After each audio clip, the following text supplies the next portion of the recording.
آپ صرف اللہ کا بندہ بننا چاہتے ہیں، 3 مقابلے کرنے پڑیں گے۔ سب سے پہلے کس سے مقابلہ کرنا ہوگا؟ اپنے نفس سے۔ وہ جو کل شعر سنایا تھا کہ مسجد تو بنا دی شب بھر میں ایمان کی حرارت والوں نے، من اپنا پرانا پاپی ہے برسوں میں نمازی بن نہ سکا۔ کوئی شخص رشوت پیش کر رہا ہے، حرام شے ہے، نفس کیا کہتا ہے؟ لے لو، کہتا ہے کہ نہیں؟ اور بڑی پٹیاں پڑھاتا ہے کہ یہ سارا تقویٰ کا حیضہ تمہیں ہو گیا ہے، فلاں حاجی ہے، فلاں وہ ہے، وہ بھی لیتا ہے، اور فلاں ضرورت رکی پڑی ہے، بچے کی فیس نہیں گئی ہے، بیوی کو اتنا عرصہ ہو گیا ساڑی کی فرمائش کرتے ہوئے ساڑی نہیں خریدی گئی ہے، یہ ساری پٹی پڑھائے گا نفس کے نہیں۔ اب اگر آپ مقابلہ کر سکتے ہیں نفس کا تو بچیں گے، مقابلہ نہیں کر سکتے باہر کھا جائیں، یہی ہوگا کہ نہیں؟ اذان کا وقت آ گیا، اذان سن لی آپ نے، لیکن پھر نفس نے کہا ابھی اور سو، آپ نے کروٹ لی اور کپڑا خوب ٹھیک کیا اور غین ہو گئے۔ اگر آپ اس نفس کے تقاضے کو اس وقت رد کر سکتے، طاقت آپ میں اتنی ہوتی تو آپ کھڑے ہوتے مسجد کی طرف جاتے۔ گویا کہ بندگی رب کے لیے سب سے پہلا جہاد کس سے کرنا ہوگا؟ نفس۔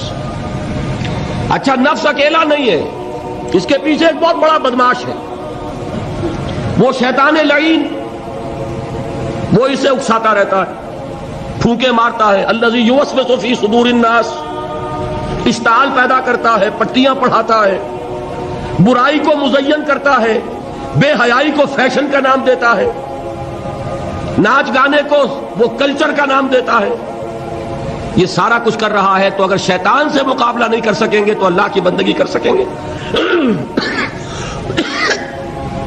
تیسری چیز، معاشرہ بگڑا ہوا ہے، بگڑے ہوئے معاشرے کا ایک دباؤ ہے آپ پر، یہ بالکل ایسے جیسے ایک ہجوم ایک طرف جا رہا ہو تو ادھر جانا آسان اور مقابلے میں جانا بہت مشکل، زور لگانا پڑے گا نا۔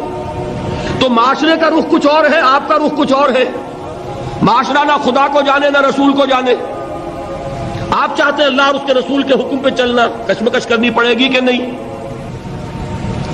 بہت پیارے ہیں وہ مصرے، زمانہ بات و نہ سازت تو با زمانہ ستیز، زمانہ تمہارے ساتھ اگر موافقت نہیں کر رہا، زمانے سے جنگ کرو۔ اور بے غیرت اور بے حمیت اور بودے اور بزدل اور کچے لوگوں کا اصول کیا ہے؟ زمانہ بات و نہ سازت تو با زمانہ بے ساز، زمانہ تمہارے ساتھ موافقت نہیں کرتا، بھائی تم زمانے کے رنگ میں رنگے جاؤ۔ آسان راستہ کون سا ہے؟ زمانہ تمہارے رنگ میں نہیں آتا، تم اس کے مطابق ڈھل جاؤ، کوئی تکلیف ہوگی؟ اور زمانہ تمہارے ساتھ اگر موافقت نہیں کر رہا، تم زمانے سے لڑو، تکلیف آئے گی کہ نہیں؟ 3 جہاد کرنے پڑیں گے تو انسان اللہ کا بندہ بن سکے گا۔ بات سمجھ میں آئی؟ اسی لیے جب پوچھا گیا حضور سے ای الجہاد افضل یا رسول اللہ، اے اللہ کے رسول سب سے افضل جہاد کون سا ہے؟ آپ نے فرمایا ان تجاہد نفسک فی طاعت اللہ، سب سے افضل جہاد یہ کہ اپنے نفس سے جہاد کرو، کشمکش کرو، مقابلہ کرو، تاکہ اسے اللہ کا مطیع بناؤ۔ یہ جہاد ہے افضل الجہاد۔ پہلے میں نے کہا تھا پہلی منزل سب سے اہم، تو جو پہلی منزل کا جہاد ہے وہ افضل الجہاد، بالکل 2 اور 2 4 کی طرح کی بات ہے۔ اور اسی کو کہا گیا جہاد اکبر۔ جب آپ غزوہ تبوک سے واپس آئے ہیں، آپ نے فرمایا مسلمانوں یہ نہ سمجھنا جہاد ختم ہو گیا، رجعنا من الجہاد الاصغر الى الجہاد الاکبر، وہ تو چھوٹا جہاد تھا جو ہم کرنے گئے تھے کافروں کے خلاف، یہ بڑا جہاد ہے جو مدینے میں رہ کر ہوگا، ہر آن ہوگا، وہ تو کبھی ہوتا ہے کبھی نہیں ہوتا، یہ ہر وقت ہوتا ہے، ہر صبح ہوتا ہے، ہر رات ہوتا ہے، ہر شام ہوتا ہے، ہر لحظہ ہوتا ہے، ہر وقت کشمکش ہے خیر و شر کی، حلال اور حرام کی، صحیح اور غلط کی، زمانے کی روش اور دین کا تقاضا ٹکرا رہے ہیں۔ آپ اگر اس راستے پر پہلا قدم رکھیں ایک عزم کے ساتھ تو ہوش ٹھکانے آ جائیں گے، دن میں تارے نظر آئیں گے، 14 طبق روشن ہو جائیں گے کہ دین کا نام لینا آسان ہے، چلنا بہت مشکل ہے۔ چمی گویم مسلمانم بے لرزم کہ دانم مشکلات لا ادارہ۔ یہاں پر بھی نوٹ کیجئے کہ یہ 3 اس کے مرحلے ہیں جو منہج انقلاب نبی میں ہم نے واضح کی۔ طاقت کے ساتھ طاقت، پنجہ آزمائی۔ پہلا مرحلہ صبر محض ہے، پرسیکیوشن کو جھیلو، برداشت کرو، صبر کرو. نغمہ ہے بلبل شوریرہ تیرا خام ابھی، اپنے سینے میں اسے اور ذرا تھام ابھی، منتظر رہو، وقت آئے گا ہاتھ کھول دیے جائیں گے. دوسرا مرحلہ ایکٹیو ریزسٹنس، آگے بڑھو، للکارو، چیلنج کرو، اقدام کرو. آخری مرحلہ پھر تصادم، جان دینے کے لیے میدان میں آ جاؤ. یہ قتال ہے. اسی لیے میں نے ایک مرتبہ تقریر کی تھی بھمبر میں، پہلی مرتبہ مجھے یاد ہے، میں نے یہ 9 منزلیں بیان کی تھی. 8 منزلیں جہاد ہیں، 9ویں منزل جا کر قتال بنتی ہے. پہلی منزل پر 3 جہاد تھے نا، نفس سے، شیطان سے، بگڑے ہوئے معاشرے سے. دوسری منزل پر دعوت و تبلیغ بالحکمہ بالموعظہ جدال احسن. تیسری منزل پر صبر محض، پیسو ریزسٹنس، اقدام، چیلنج، ایکٹیو ریزسٹنس. 8 منزلیں جہاد. اور 9ویں منزل ان اللہ یحب الذین یقاتلون فی سبیلہ صفا کانہم بنیان مرصوص. گویا جہاد کی پہلی منزل مجاہدہ مع النفس، اور آخری اور 9ویں منزل قتال فی سبیل اللہ. واضح رہے کہ اسی کا منفی پہلو ہجرت ہے. بہت اہم بحث شروع ہوگی. جیسے اسلام کا منفی پہلو اطاعت کا تقوی ہے، حکم مانو، حکم پر عمل کرو، اطاعت. نافرمانی سے بچو، بات تو ایک ہی ہوئی. جہاد کا منفی رخ ہجرت ہے. اللہ کی بندگی کرنے کے لیے معاصی سے ہجرت کرنی ہوگی، حرام چیزوں سے ہجرت کرنی ہوگی. اسی لیے سوال کیا گیا ای الہجرت افضل یا رسول اللہ. جواب کیا تھا؟ ان تہجر ما کرہ ربک. سب سے افضل ہجرت یہ ہے کہ ہر اس شے کو چھوڑ دو جو تمہارے رب کو پسند ہے. اسی لیے تنظیم کے عہد نامے میں جب اللہ کے ساتھ معاہدہ ہے، انی واحد اللہ، نمبر 1 کس بات کا معاہدہ؟ ان اہجر کل ما یکرہہ، ہر اس شے کو چھوڑ دوں گا جس کو وہ پسند نہیں کرتا. واضح رہے کہ اسی کا منفی پہلو ہجرت ہے. چنانچہ اس کی بھی پہلی منزل ان تہجر ما کرہ ربک ہے، اور آخری یہ کہ اقامت دین کی جد و جہد میں وقت آنے پر گھر بار، مال و منال اور اہل و عیال کو چھوڑ کر نکل جایا جائے. اس کی بھی نیت ہونی، تیاری کیجیے نفسیاتی طور پر. آج بھی جائزہ لیجیے. اتنی گرفت تو نہیں ہے کہ کبھی پکار آئے اور بلایا جائے اور یہ بندھن مجھے باندھ کر رکھ لے. اگر ایسا ہے تو یہی تو خطرہ ہے. پھر آگے جا کر جو ہفتے اعمال کرانا ہے ابھی چھٹی کرو، سب کچھ کرنا اور پھر ہفتے اعمال کرا لینا. آپ کو معلوم ہے جنہوں نے ہجرت نہیں کی تھی، سورہ نساء میں کتنی اہم بحث آئی ہے. تو ہجرت، لیکن یہ کہ پورے لیول کے اوپر غلط خیالات ذہن سے نکالو، غلط نظریات نکالو، ہجرت ہے. غلط صحبت کو چھوڑو، ہجرت ہے. نخلہ و نطر کو من یفجرک، ہجرت ہے. دوستیوں کو چھوڑو، ہجرت ہے. محبتوں کو کاٹو اس تلوار سے، ہجرت ہے. تو جیسے جہاد، جیسے سانس ہے اس کی آمد و شد، آنا اور جانا، اسی طرح جہاد اور ہجرت ہے. کچھ لوگ جو ہے وہ اصطلاحی مفہوم لے کر اور نہ معلوم کہاں سے کہاں، جب نیت میں فتور ہو، کام چوری ہو تو خوہ بدرہ بہانا ہے کسی یار. جہاد اور ہجرت لازم و ملزوم، ایک مثبت ایک منفی، کرنٹ چل ہی نہیں سکتا. ایک پازیٹو وائر، ایک نیگیٹو وائر. جہاد کی پہلی 2 منزلوں کے لیے اصل آلہ و ہتھیار قرآن مجید ہے. نفس سے جہاد کریں گے، کس شے سے؟ کیسے ماریں گے نفس کو؟ اس کو پاک کرنا ہے کس سے؟ قرآن سے. یا ایھا الناس قد جاءکم موعظۃ من ربکم وشفاء لما فی الصدور. شیطان سے لڑو گے کس تلوار سے؟ کشتن ابلیس کار مشکل است، زاں کہ او گم اندر اعماق دل است. خوشترا باشد مسلمان اشکنی، کشتہ شمشیر قرآن اشکنی. جاہدہم بہ جہادا کبیرا. دوسری منزل قرآن، تذکیر قرآن سے، تبشیر قرآن سے، انذار قرآن سے، دعوت قرآن کی، تبلیغ قرآن کی، وہ سارا برکت و محور اس کا. اوحی الی ھذا القرآن لانذرکم بہ ومن بلغ فلقد یسرناہ بلسانک لتبشر بہ المتقین وتنذر بہ قوما لدا. نفس کے خلاف جہاد کرنا ہے، ومن اللیل فتہجد بہ نافلۃ لک. دعوت کے لیے غلط نظریات کا انکار کرنا ہے قرآن کے ذریعے، ایمان کا اس بات کرنا ہے قرآن سے ہوگا. نور یہ ہے، اندھیاروں سے یہ نکالے گا. لِيُخْرِجَكُم مِّنَ الظُّلُمَاتِ إِلَى النُّورِ فَآمِنُوا بِاللَّهِ وَرَسُولِهِ وَالنُّورِ الَّذِي أَنزَلْنَا وَجَاهِدْهُمْ بِهِ جِهَادًا كَبِيرًا. مکی دور کی شمشیر قرآن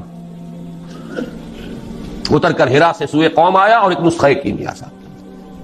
جہاد کی پہلی دو منزلوں کے لیے اصل آلہ و ہتھیار قرآن مجید ہے، یعنی جہاد بالقرآن. چنانچہ مجاہدہ مع النفس کا مؤثر ترین ذریعہ ہے قرآن کے ساتھ قیام اللیل یا تہجد، اور دعوت و تبلیغ کا پورا عمل بھی قرآن حکیم ہی کی اساس پر اور اسی کے ذریعے ہونا چاہیے.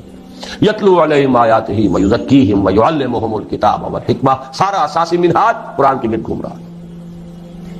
تیسری اور آخری منزل عہد حاضر میں جہاد بالید کی موضوع ترین صورت فواحش و منکرات کے خلاف پرامن مظاہرے ہیں. صرف مظاہرہ نہیں، پکیٹنگ، گھیراؤ، جلاؤ نہیں، گھیراؤ نہیں ہونے دیں گے. بل حافظون لحدود اللہ، چلاؤ گولی، مار دو جتوں کو مارتے ہو. شہادت مطلوب و مقصود مومن نہ مال غنیمت نہ کشف کشاد. یہ میرا کل کا موضوع ہے، لیکن یہ کہ یہاں جہاد بالید کسی کو نہیں المنکر بالید کہا ہے. من رأى منكم منكرا فليغيره بيده فإن لم يستطع فبلسانه فإن لم يستطع فبقلبه وذلك ضعف الإيمان. ومن جاهدهم بيده فهو مؤمن ومن جاهدهم بلسانه فهو مؤمن ومن جاهدهم بقلبه فهو مؤمن وليس وراء ذلك من الإيمان حبة خردل. لیکن نوٹ کیجئے، لیکن اس میں نوبت فقہائے کرام کی طے کردہ شرائط کے تحت قتال یعنی جہاد بالسیف تک بھی آ سکتی ہے. اس کو یہ سمجھ لینا کہ یہ سرے سے اب دائرے سے خارج ہو گیا، یہ تو قادیانیوں کا خیال ہے، اور بالفعل ہمارے بہت سے علماء اسے خارج کیے بیٹھے، بڑے بڑے مفکرین خارج کیے بیٹھے. بعض لوگوں کو یہ مغالطہ لاحق ہو گیا ہے فاسق و فاجر حکمرانوں کے خلاف خروج نہیں ہو سکتا. یقیناً بعض ایسی احادیث ہے، لیکن دوسری احادیث بھی موجود ہے. جب ایک ہی حدیث سے آپ سارا مسئلہ نکالیں گے تو بڑی گمراہی میں آ جائیں گے. من قال لا الہ الا اللہ دخل الجنہ، یہاں تو ایمان بالرسالت بھی ثابت نہیں ہوتا. جس نے کہا لا الہ الا اللہ جنت میں داخل ہو جائے گا، لیکن آپ پورا مورچہ لگا دیں کہ نہیں نہیں، ایمان بالرسالت لازم ہے، ایمان بالآخرت لازم ہے، ایمان بالقرآن لازم ہے، پھر اس کے عملی تقاضے لازم ہیں. تو اس کو بھی اچھی طریقے سے سمجھ لیجئے. قتال اور فساق و فجار حکمرانوں کے خلاف طاقت کا استعمال، لیکن اس کی شرائط ہے. امام ابو حنیفہ جن کو میں سید الفقہاء سمجھتا ہوں، انہوں نے اس کے لیے واضح طور پر کہا کہ نہیں المنکر اگر زبان سے مؤثر نہیں ہو رہا تو فبالسیف، تلوار، لیکن اس کے لیے طاقت اتنی بہم پہنچ چکی ہو. یہ نہیں کہ 4 آدمی اکٹھے کیے 4 کو مروا دیا، پھر آگے چلے، پھر 10 کو اور اکٹھے کیے 10 کو مروا دیا.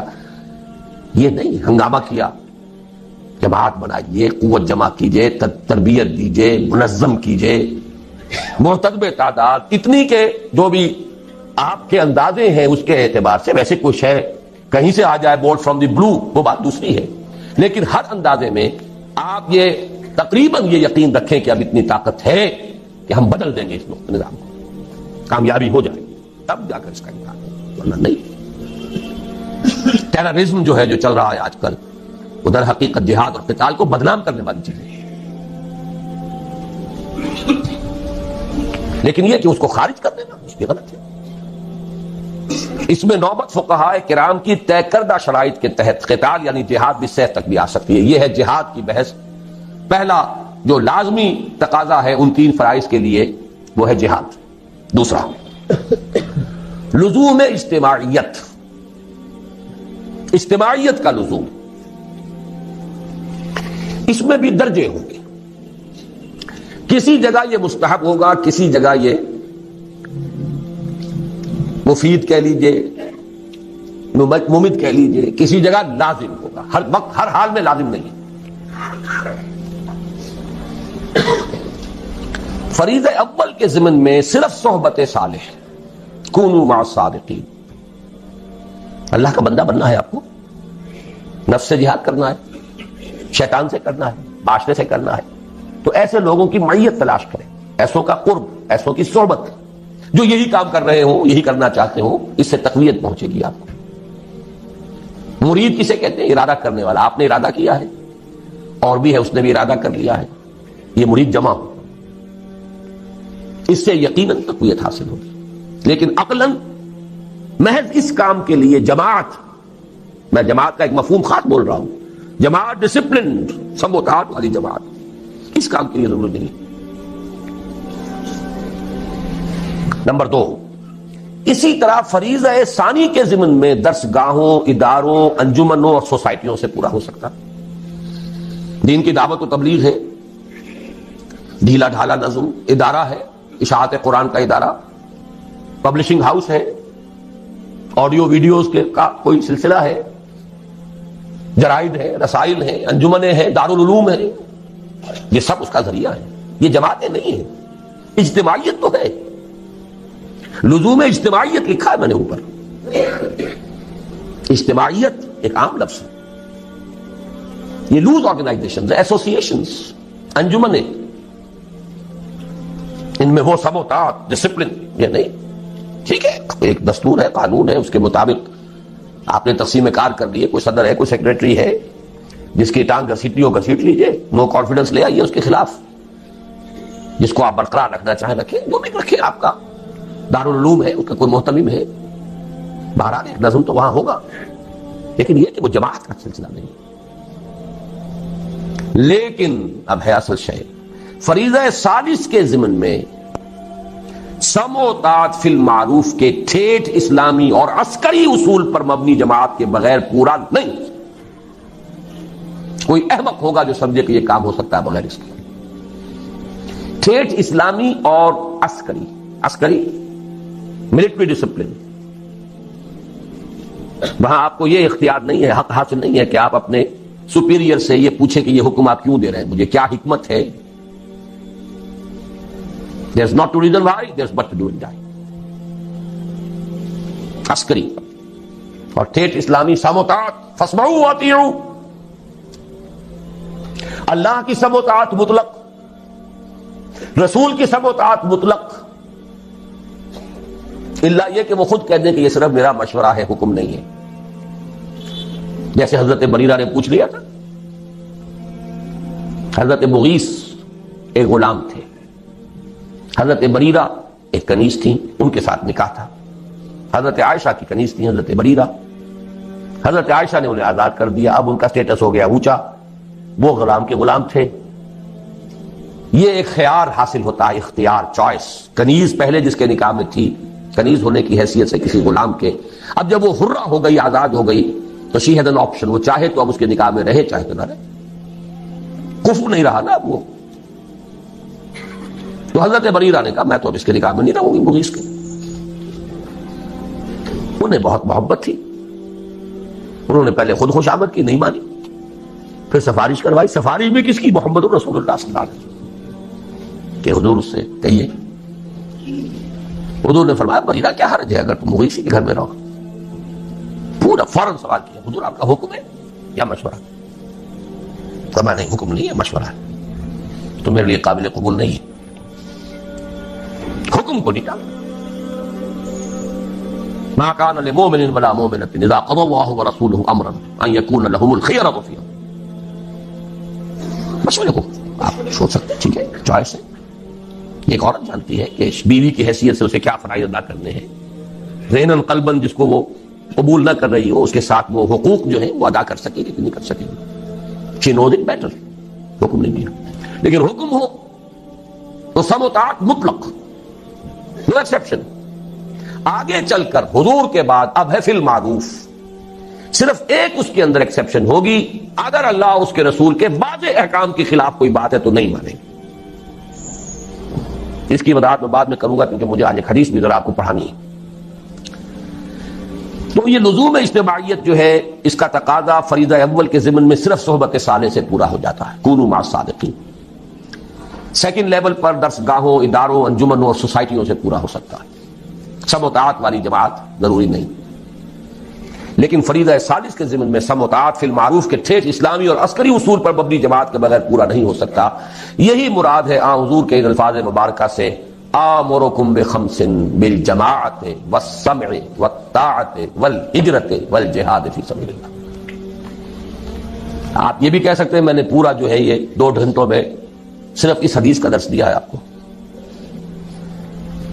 جہاد اور ہجرت جڑے ہوئے بریکٹڈ، سم و طاعت جڑے ہوئے بریکٹڈ، جماعت پلس بریکٹ شروع، سم جمع طاعت بریکٹ بند، جمع بریکٹ شروع، بلکہ ضرب، یہاں جمع نہیں ضرب، بریکٹ شروع جہاد پلس ہجرت بریکٹ بند. اس حدیث کو یوں ذہن میں رکھیے.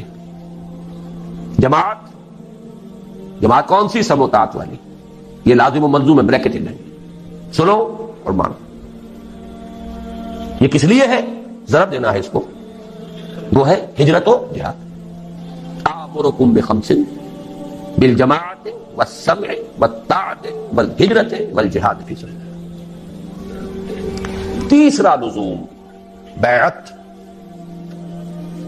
تو نماز کے لیے وضو کے لیے پاک پانی. بیعت جو ہے، ایک تو ہے بیع، وہ تو اللہ سے ہوئی، جان و مال اس کے حوالے، جنت ہم کے امیدوار ہیں. ایک ہے بیعت کسی انسان کے ہاتھ پر. وہ انسان رسول بھی تھے تو انسان تھے، ان کے ساتھ بیعت سم و طاعت مطلقاً. اب آپ کے بعد جو انسان ہے غیر معصوم ہے، چاہے وہ ابو بکر ہو،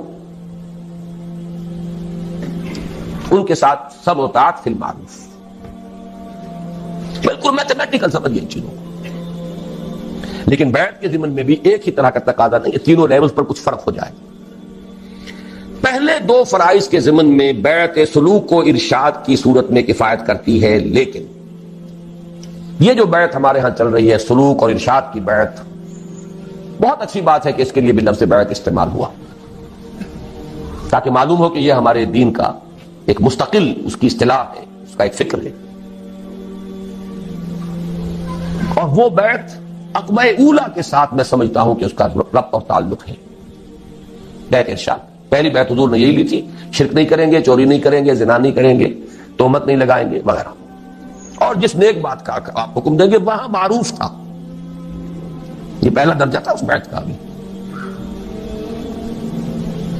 آج وہ بیعت ادروئے قرآن صرف بیعت النساء ہے. یہ سلوک کی بیعت زنانہ بیعت ہے، یہ مردانہ بیعت نہیں ہے، زنانہ بیعت. غور کر لیجئے اس کو. قرآن حکیم نے وہی الفاظ دیے، حالانکہ سورہ ممتحنہ سن 6-7 میں نازل ہو رہی ہے. بیعت عقبہ اولا سن 10 میں، سن 10 نبوی، ہجرت سے 1.5-2 سال قبل لی جا رہی ہے. ایک فصل ہے 8-9 برس کا، لیکن وہی الفاظ جو بیعت عقبہ اولا کے تھے وہی قرآن میں آئے. بیعت النساء، یہ زنانہ بیعت ہے، مردانہ بیعت نہیں ہے. مردانگی تو چاہیے، وہ میدان میں جب آنا ہے. مردانہ بیعت وہاں درکار ہے، وہ فرض خواتین پر نہیں. زنانہ بیعت لیکن ہے بیعت. اس کے بارے میں ہمارے ہاں وہ جو اہل حدیث مسلک کے لوگ ہیں وہ اس کی نفی کر دیتے، کوئی بیعت نہیں، اس کا کوئی اصول نہیں، کوئی اس کا ثبوت نہیں. غلط بات ہے. بیعت عقبہ اولا بیعت ہی یہی ہے، بیعت النساء بیعت ہی یہی ہے. بیعت ارشاد ہے، وہ بھی صحیح ہے، حق ہے، لیکن وہ بیعت جو مردوں سے مطلوب ہے وہ کچھ اور ہے. اگر یک قطرہ خونداری اگر مشتے پرے داری بے ابا من تو آمودم طریق شاہ بازی راہ. مردانگی اس کے لیے بیعت جو ہے وہ ہے نمبر 3. فریضہ ثالث کے ضمن میں بیعت سموتات فی المعروف کی صورت لازمی و لابدی. اب میرے پاس اور الفاظ نہیں ہے جس کو میں تاکید کیسے دوں, کیسے کروں. لازمی ہے, لابدی ہے, کوئی اس سے رستگاری نہیں. یا تو کہیے کہ وہ فرض ہے ہی نہیں, ٹھیک ہے چھٹی ہو گئی. جس گاؤں جانا نہیں اس کا راستہ کا ہے کو پوچھنا. اگر مانتے ہیں کہ وہ فرض ہے, بلند ترین منزل کے لیے جد و جہد فرض, تو کوئی پاگل ہوگا, احمق ہوگا, ڈھیٹ ہوگا جو اس کے لزوم کا انکار کرے. فریضہ ثالث کے ضمن میں بیعت سموتات فی المعروف کی صورت لازمی اور لابدی. اسی کی جانب اشارہ ہے مسلم شریف کی روایت عن عبداللہ ابن عمر رضی اللہ تعالی عنہما میں, جس میں حضور صلی اللہ علیہ وسلم کے الفاظ مبارکہ وارد ہوئے ہیں کہ من مات ولیس فی عنقہ بیعۃ مات میتۃ جاہلیۃ. جو شخص مرا اس حال میں کہ اس کی گردن میں بیعت کا قلادہ نہیں تھا, وہ جاہلیت کی موت مرا ہے, ایمان اور اسلام کی موت نہیں مرا ہے. جو لوگ اس بیعت ارشاد کو سمجھ لیتے ہیں کہ یہ تقاضا پورا ہو رہا ہے, وہ اپنے آپ کو دھوکہ دے رہے ہیں. یہ دوسری بیعت کا تذکرہ ہے. اس حدیث کے بارے میں بھی میرے جو الفاظ تھے اوریجنل ان میں میں نے تھوڑا سا اضافہ کیا. اس پر اصل میں مجھے متنبہ کیا تھا مولانا سید حامد میاں رحمۃ اللہ علیہ نے, جو ہمارے مستشارین میں سے تھے تنظیم. وہ چونک گئے اس کو دیکھ کر, کہنے لگے آپ جس طرح اس کو لازم قرار دے رہے ہیں, یہ مفہوم تو ہمارے بزرگوں اور اسلاف میں سے کسی نے بیان نہیں کیا کہ اس معنی میں یہ بیعت جو ہے لازم ہے. میں نے انہیں ایک جواب دیا بڑی ٹیکنیکل ٹرمز میں. مولانا عصمت اللہ صاحب سمجھیں گے اس ٹیکنیکل ٹرمینالوجی کو. میں نے کہا مولانا پہلی بات تو یہ ہے کہ کسی شے کا عدم ذکر اس کے عدم وجود کو مستلزم نہیں ہے. کسی شے کا ذکر نہ کیا جائے تو اس کا مطلب یہ نہیں کہ وہ ہے نہیں. یہاں کتنے لوگ ہیں, میں کچھ لوگوں کا ذکر کرتا ہوں تو اس سے باقی لوگوں کی نفی تو نہیں ہو جائے گی. اگر اسلاف میں سے کچھ لوگوں نے اس کا ذکر نہیں کیا تو اس سے یہ لازم نہیں آتا کہ تھا ہی نہیں. اور مثال دی, اور میں بہت ہی اللہ کا شکر ادا کرتا ہوں کہ میرے علم میں وہ مثال آ گئی تھی, کیونکہ میرے استاد بھی تھے مولانا منتخب الحق قادری. انہوں نے بتایا کہ ان کے جو استاد تھے مولانا معین الدین اجمیری رحمۃ اللہ علیہ, ان کی جو لائبریری تھی اس کی ایک الماری ایسی تھی جس کی وہ چابی کسی کو نہیں دیتے تھے کبھی. اس کی کتابیں جھاڑنی ہوتی تھی تو خود ہی. ایک مرتبہ کہیں طبیعت ناساز تھی اور یہ ان کے بہت چہیتے شاگرد تھے, مجھے دے دی. اور وہ رہتے تھے قبرستان میں. قبرستان میں وہ جگہ بنائی بھی تھی, وہاں رہتے تھے. یہ بھی وہ کہتے تھے ہماری سمجھ میں نہیں آتا تھا, ان کے پاس اچھے بھلے گھر موجود ہیں اجمیر شہر کے اندر, وہاں کیوں نہیں رہتے. اور پھر یہ کہ وہاں پہ کچھ لوگ آتے رہتے تھے ولایتی کہتے تھے پٹھان, اس وقت جو افغان پٹھان ولایتی آتے رہتے تھے. ایک دفعہ طبیعت ناساز تھی, انہوں نے فرمایا کہ تم ذرا میری الماری یہ صاف کر. تو میں نے دیکھا اس میں رجسٹر تھا جس میں ان لوگوں کے نام درج تھے جنہوں نے ان سے بیعت جہاد کی ہوئی تھی. اور یہ شاگرد چہیتے ترین شاگرد, انہیں پتا بھی نہیں. تو عدم ذکر عدم وجود کو مستلزم نہیں. سمجھ لیجیے بات, جس کی مثال یہ ان کے علم میں آیا کہ وہ تو بیعت جہاد وہ دے رہے تھے, لیکن یہ کہ ابھی انہوں نے اس کو خفیہ رکھا ہوا. لیکن بہرحال میں نے یہ بعد میں ہمارے ایک رفیق ڈاکٹر تقی الدین صاحب نے بھی پھر کچھ اس پر گفتگو کی تھی, تو میں نے اس میں اپنی رائے میں ایک ترمیم کی ہے. پہلی میری رائے یہ تھی کہ صرف 2 ہی صورتیں ممکن ہیں, یا تو اسلامی نظام حکومت قائم ہے تو اس کے سربراہ سے بیعت سموتات فی المعروف ہوگی, نہیں ہے تو اس کو قائم کرنے کے لیے جماعت قائم کرنی ہوگی, اس کے سربراہ سے بیعت سموتات فی المعروف ہوگی. تیسری صورت ممکن ہی نہیں. تو جیسے میں نے اب استثناء قائم کیا ہے اس میں کہ علم اور عمل کے درمیان فصل بھی ہو سکتا ہے, ایک شخص مفلوج ہو سکتا ہے نفسیاتی اعتبار سے, اللہ جانتا ہے لا یکلف اللہ نفسا الا وسعها, وہ حساب لے لینا. قاعدہ کلیہ نہیں ٹوٹے گا نارمل آدمی کے لیے. وہی بات ہے کہ علم اور نظریہ اور فکر اور ادھر عمل اور رویہ اور کردار لازم و ملزوم نہیں.